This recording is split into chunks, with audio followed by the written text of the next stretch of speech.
नमस्कार दोस्तों, रिएक्शन में विलेंस में आप सबका स्वागत है। भोजपुरी के सिनेमा इंडस्ट्री से एक और मूवी का ट्रेलर आज रिलीज हुआ है। फिल्म का नाम है बेवफा सनम। इस फिल्म में जो एक्टर हैं पावर स्टार पवन सिंह जी हैं और उनके साथ जो एक्ट्रेस है स्मृति सिन्हा जी हैं। इस फिल्म को डायरेक्ट किए हैं भोजपुरी के बहुत बड़े डायरेक्टर रजनीश मिश्रा जी। इस फिल्म के जो प्रोड्यूसर है अभय सिन्हा जी प्रोड्यूसर है।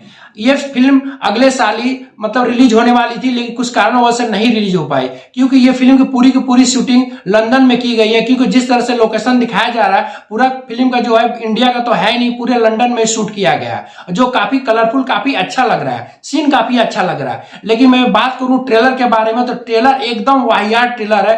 पता ना कोई स्टोरी का पता चल रहा है ना एक्टिंग का पता चल रहा है। खास तौर से इसमें जैसे ऐसे लग रहा है कि ये लोग लंदन फिल्म की शूटिंग करने के लिए नहीं गए, वहां पर पिकनिक मनाने के लिए गए हैं पवन सिंह स्मृति सिन्हा इस फिल्म के जो मेकर हैं। क्योंकि जो रजनीश मिश्रा इतने बड़े डायरेक्टर, इतना सेंसिटिव डायरेक्टर है, इतने अच्छे डायरेक्टर है, ये लग ही नहीं रहा है कि कोई कि रजनीश मिश्रा ने इस फिल्म को डायरेक्ट किया। जैसे लग रहा है कोई राज चलता हुआ कोई एड बनाने वाला जो एड मेकर होते हैं उन्होंने फिल्म को डायरेक्ट किया।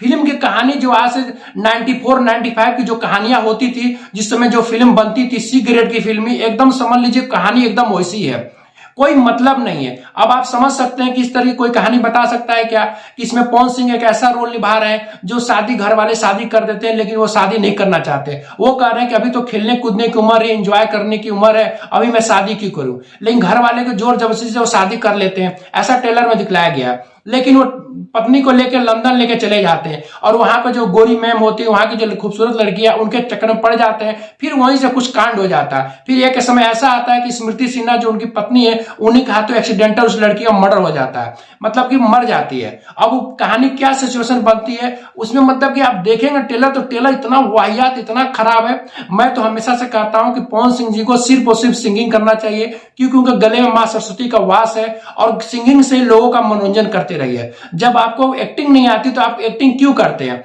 इस तरह से सिर्फ और सिर्फ भोजपुरी इंडस्ट्री की भोजपुरी समाज की बदनामी होती है। जब से ट्रेलर रिलीज हुआ है दोस्तों काफी ज्यादा पवन सिंह को लोग ट्रोल कर रहे हैं। आप समझ रहे हैं इस समय बैक टू बैक इतने अच्छे अच्छे सॉन्ग दे रहे हैं, बैक टू बैक जो भी गाने रिलीज हो रहे हैं सारे गाने मिलियंस में जा रहे हैं, उसके बावजूद भी इस तरह का ट्रेलर लाने का क्या मतलब था। मैं दोष केवल एक्टर का नहीं दूंगा, दोष मैं इस फिल्म का मेकर का भी दूंगा, दोष मैं इस फिल्म का डायरेक्टर का दूंगा। आखिर जैसा डायरेक्टर बोलता है लोग वैसे ही करते हैं। लेकिन पता नहीं किस तरह से डायरेक्शन किया रजनीश मिश्रा ने, मुझे समझ में नहीं आ रहा। वो फिल्म को जब नहीं बनाना चाहते तो उन्होंने क्यों बनाया। सिर्फ लंदन ले जाकर शूट करना और अच्छे अच्छे लोकेशन दिखाने से फिल्म हिट नहीं होती। इसके जितने एक दो गाने भी देख, गाने भी सब वाहियात और सरासर एकदम बेकार गाने। लग ही नहीं रहा है कि पवन सिंह ने गाना गाया, लग रहा है कोई 2 टके का गायकार गाना गाया। मैं तो इस फिल्म को रेटिंग एकदम क्या रेटिंग दूं क्या बोलूं। ये फिल्म तो मेरे ख्याल से रिलीज नहीं करना चाहिए। अच्छा हुआ फिल्म ये जियो सिनेमा पर रिलीज हो रही है, वो भी फ्री रिलीज हो रही है, नहीं तो पैसे देकर तो कोई भी आदमी इस फिल्म को देखता नहीं। मेरे लिए तो फिल्म एकदम कचरा है, समझ लीजिए इस फिल्म को कचरा ही कह सकते हैं।